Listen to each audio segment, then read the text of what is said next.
Таджикистане после аттестации уволили более 100 таможенников.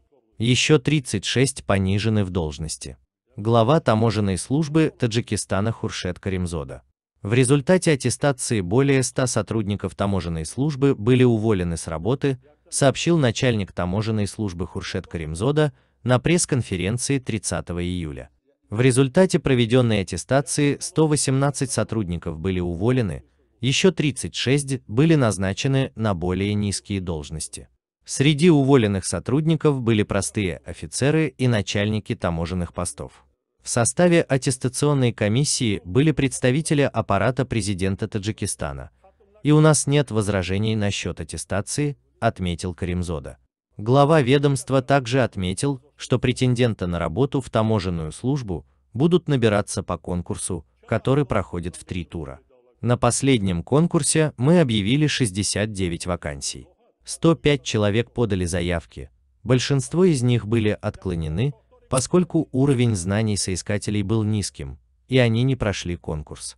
Если у вас есть сомнения насчет прозрачности конкурса, вы можете прийти и понаблюдать, как проходит конкурс, пригласил журналистов главный таможенник страны. Напомним, что президент страны раскритиковал деятельность таможенной службы на встрече с работниками финансовой, налоговой и таможенной сферы страны 10 мая 2019 года. Тогда он поднял начальника таможенного терминала Душанбе-1 Шахбоза Раджабзада и уличил его во лжи. Он также поручил Шахбозу Раджабзада уволиться из таможни по собственному желанию, а также возвратить деньги, которые тот перевел за рубеж.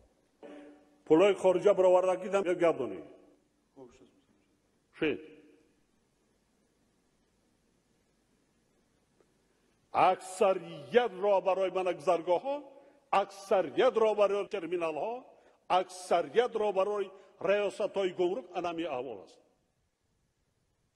شخصان عادی نیستن. از کجا درآمدی بودجه میشه؟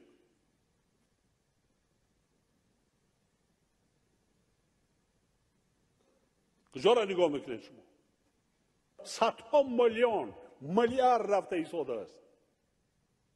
دیگه بودجه اجرا نمیشه.